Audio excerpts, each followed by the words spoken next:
Bismillah, alhamdulillah, wassalatu wassalamu ala rasulullah wa ala alihi wa sahbihi ajma'in, amma ba'd. Ya, alhamdulillah kita telah membahas beberapa bab pembahasan pada hari ini. Dan terima kasih kepada teman-teman yang masih stay tune dan nggak bosan-bosan untuk menonton video kita yang sudah beberapa part. Pada kesempatan kali ini kita akan membahas bagaimana kita menyikapi emosi, amarah pasangan kita, amarah suami dan amarah istri. Ya, biasanya seorang suami marah kepada istrinya karena mendapatkan tekanan dari luar, misalkan di tempat kerja, atau misalkan di jalan, atau misalkan dari keluarga-keluarganya, sepupu, orang tua, atau mungkin dari orang tua kita yaitu mertuanya, atau mungkin dari kita sendiri sebagai seorang istri, atau mungkin dari anak-anak kita, atau mungkin dari harta, uang. Pada umumnya ada orang biasa emosi karena hari ini kurang mendapatkan uang, atau mungkin karena temannya habis menipu dia atau dan lain sebagainya, atau mungkin habis mendapatkan musibah, kecelakaan, atau dijamret di jalan dan lain sebagainya. Maka ada cara-cara terkhusus untuk menyikapi hal tersebut. Ya, jadi cara menyikapi emosinya suami itu dengan bijak, sebagaimana yang dicontohkan oleh Bunda Khadijah radhiyallahu anha ketika Rasulullah telah mendapatkan wahyu pertama. Jadi Bunda Khadijah ini ketika Rasulullah masuk ke rumah, itu Rasulullah mengatakan zammiluni, zammiluni, selimutilah aku, selimutilah aku. Tanda Rasulullah baru saja mendapatkan ujian. Nah, ujiannya itu menerima wahyu pertama. Dan ketika Rasulullah mendapatkan wahyu, otomatis itu para sahabat sudah tahu bahwa Rasulullah mendapatkan kadang panas, kadang kedinginan yang sangat berat, kadang juga seperti ditekan yang sangat berat. Maka Rasulullah pun mendapatkan hal yang sama pada saat menerima wahyu pertama. Dan pada saat ini beliau merasakan kedinginan, maka dia ketika menerima wahyu dan pulang ke rumah, dia mengatakan kepada istrinya, zammiluni, zammiluni, selimutilah aku, selimutilah aku. Nah, sebagai istri yang cerdas, yang bijak, maka istrinya nggak kepo. Kamu kenapa, masalah kamu apa? Kamu di luar ngapain? Kenapa seperti itu? Nah, ketika laki-laki itu pusing atau mendapatkan ujian di luar, biasanya laki-laki nggak mau langsung cerita. Biasanya laki-laki nggak mau langsung cerita karena sifat dasar laki-laki adalah pemimpin. Pemimpin itu nggak mau merasa lemah dan nggak mau dan merasa bisa menyelesaikan masalahnya sendiri. Itu karakter dasarnya laki-laki. Nah, makanya biasa kalau ibu-ibu ya sering mendapatkan suaminya nggak mau cerita masalahnya apa, ya biarin aja, karena menurut laki-laki kami itu bisa menyelesaikan masalah sendiri. Nanti ketika kita nggak bisa menyelesaikan masalah, maka dia atau laki-laki itu akan curhat secara otomatis. Nah, ini terjadi pada saat Rasulullah ingin memasuki kota Mekah. Jadi Rasulullah ketika ingin memasuki kota Mekah bersama sahabat, namun tidak boleh, terlarang. Nah, sahabat ini mengatakan, ya Rasulullah, kenapa kita tidak masuk saja? Bagaimana kalau kita perangi saja, kita habisi saja mereka, dan kita bisa mendapatkan kota idaman kami waktu kecil, kota kecil kami waktu kami kecil. Nah, Rasulullah mendapatkan perintah bahwa kita tidak boleh masuk, kita dilarang masuk oleh Allah, dan kita wajib untuk bertahallul. Tahallul artinya saat kita wukuf atau saat kita umroh atau haji, kita harus memotong rambut kita.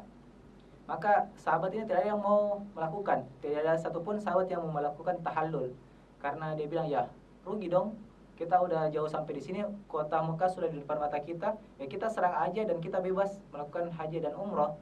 Tapi kenapa kita disuruh pulang? Ya nggak maulah tahallul, rugi dong. Nah, akhirnya Rasulullah sedih dan masuk ke dalam tenda istrinya dan mengatakan, dan istrinya kalau nggak salah di situ yang menemani adalah Ummu Habibah kalau nggak salah ya. Jadi Ummu Habibah juga lihat dari wajah Rasulullah. Ummu Habibah nggak kepo sama Rasulullah, nggak tanya kenapa. Akhirnya Rasulullah ceplos atau refleks mengatakan, aku hanya khawatir jika mereka menyalahi perintahku, azab Allah akan turun kepada mereka. Jadi karena Rasulullah memerintahkan untuk mereka tahallul, tapi mereka nggak mau tahallul, Rasulullah bukan takut apa-apa, cuma takut kaumnya ini, sahabat ini turun azab kepada mereka karena menyalahi perintah Rasulullah. Karena menyalahi perintah Rasulullah adalah sama dengan menyalahi perintah Allah. Nah ini Rasulullah sedih kepada para sahabat, jangan sampai azab turun kepada mereka. Akhirnya Ummu Habibah mengatakan, apakah kamu ingin mereka, yakni para sahabat, mengikutimu, yakni untuk bertahallul? Rasul bilang, iya tentu saja. Nah inilah poinnya. Istri ketika suami ada masalah jangan kepo. Nanti kalau misalkan suami sudah cerita, baru kita memberikan komentar. Jadi komentarnya itu bukan harus dikerjakan, cuma kita memberikan masukan saja. Jadi Ummu Habibah mengatakan, apakah kamu mau agar mereka mengikutimu? Kata Rasulullah, ya tentu saja. Maka Ummu Habibah memberikan saran, keluarlah ke hadapan mereka, panggil tukang cukurmu, maka tahallullah kepalamu, maka potonglah rambutmu. Jadi ketika Rasulullah mengiyakan pendapat Ummu Habibah ini, saya lupa ya, saya lupa namanya siapa yang istri Rasul yang menemani Rasulullah. Intinya kalau saya nggak salah Ummu Habibah, semoga benar ya. Jadi ketika Rasulullah mendengarkan itu, Rasulullah bergegas memanggil tukang cukurnya, kemudian mencukur rambutnya di hadapan para sahabat. Nah, sontak secara langsung sahabat yang melihat Rasulullah bertahallul, mereka semua berlomba-lomba untuk bertahallul, memotong rambutnya. Maka akhirnya sahabat pun tidak mau sampai ketinggalan untuk memotong rambutnya, bertahallul. Nah, inilah cara untuk bagaimana kita menyikapi suami kita yang sedang dalam masalah. Atau secara umum, jadi mohon maaf ya, saya akan bahas juga agak tabu sedikit, tapi ya ini harus diperhatikan juga. Menurut Kitabul Ar-Rusain, yaitu bahwa emosi laki-laki itu biasanya didominasi oleh hasrat seksual yang tertahan. Jadi misalkan suaminya itu pengen berhubungan biologis, hasratnya sudah tinggi dan pengen disalurkan, namun tertahan, akhirnya akan naik ke otak. Nah, ibu-ibu yang sudah memiliki suami, silahkan bertanya kepada suaminya, bagaimana sebenarnya kalau misalkan suami lagi pengen berhubungan biologis dan itu tertahan. Nah, otomatis biasanya itu secara riset penelitian bahwa itu akan memacu emosi. Jadi akan uratnya itu tegang, maka harus dilenturkan. Cara melenturkannya adalah berhubungan biologis. Nah, makanya dalam Islam itu ada sebuah ungkapan yang sangat tegas. Rasulullah bersabda bahwa bahwa apabila seorang wanita telah naik di atas untanya, kemudian suaminya memanggilnya, dalam artian memanggilnya untuk berhubungan badan, maka dia wajib memenuhi panggilan tersebut. Nah, saya coba gambarkan ya, misalkan nih ibu-ibu sudah siap dandan, sudah cantik, sudah pakai gamis yang paling keren, sudah pakai emas yang banyak, mungkin sudah make up dan lain sebagainya, sudah siap pergi ke pengantin contohnya. Namun suaminya hasratnya lagi bangkit. Mohon maaf saya harus bahas ya, karena ini bergantung dengan pedoman berumah tangga insyaallah. Ketika hasratnya bangkit, dia tuh merasa tegang, otaknya menjadi tegang, syaraf-syarafnya menjadi tegang, dan dia merasa semi stres. Nah, untuk melenturkan itu dia harus menyalurkan dengan biologisnya, menyalurkan hasrat seksualnya.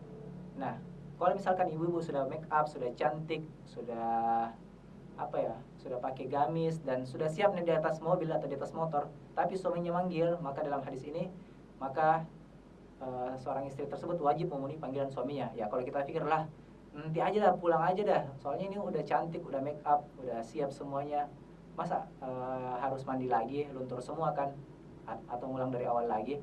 Nah, ini tanda tegasnya Rasulullah nggak mungkin ngajarin kita hal yang menurut kita menyusahkan atau mencelakakan kita. Pada dasarnya ini adalah memberikan maslahat kepada kita. Kalau misalkan nih ibu-ibu tidak memenuhi panggilannya, pertama ibu-ibu pasti dosa. Udah tahu kan hadisnya? Ya kita nggak usah bahas di sini, tapi insya Allah udah tahu semua. Pertama otomatis dosa. Yang kedua, ibu sedang tidak dalam ridho suaminya. Apalagi kalau ibu meninggal, maka ibu mati dalam keadaan suami tidak ridho kepada Anda. Kata Rasulullah, barang siapa seorang istri yang meninggal dunia sementara suaminya ridho kepadanya, maka tidak ada penghalang baginya untuknya surga. Jadi kita berumah tangga sebagai istri, kita hanya mencari ridho Allah kemudian ridho suami. Nah, kalau misalkan kita di jalan ternyata kenapa-kenapa, waliyadzubillah, nauzubillah min zalik, kecelakaan mungkin. Dan sementara itu di rumah ada suami kita yang lagi berhasrat dan memang dia dendam memang. Siapa suruh tadi dipanggil nggak mau. Mohon maaf ya saya harus bahas. Nah, akhirnya suaminya dia meninggal dalam keadaan suaminya tidak ridho, maka nauzubillah dia harus masuki dulu catatan hisab, entah akan dimaafkan atau memasuki neraka terlebih dahulu. Wallahu a'lam. Makanya yang pertama tadi berdosa, yang kedua tidak dalam ridho suami, dan yang ketiga suami akan membuat sebuah kebencian kepada kita, dan yang keempat adalah apa yang keempatnya saya lupa. Suami tidak ridho, benci, marah, dan menghilangkan romantisme dalam rumah tangga. Nah, bagi laki-laki ya, saya kasih tahu gambar umumnya. Laki-laki tuh menikah biasanya karena hasrat biologis, dan perempuan biasanya menikah karena ingin bahagia. Nah, ini yang sering bertabrakan. Jadi laki-laki itu biasanya pengen punya istri supaya bisa berhubungan badan selalu, dan sementara istri selalu berpikiran bahwa saya mau menikah, saya punya suami supaya ada yang perhatikan, supaya ada yang manja-manjain, supaya ada yang bisa urusin dia, atau ada yang bisa ya bantu-bantu dia. Nah, itu biasanya tujuannya seorang laki-laki dan perempuan untuk menikah.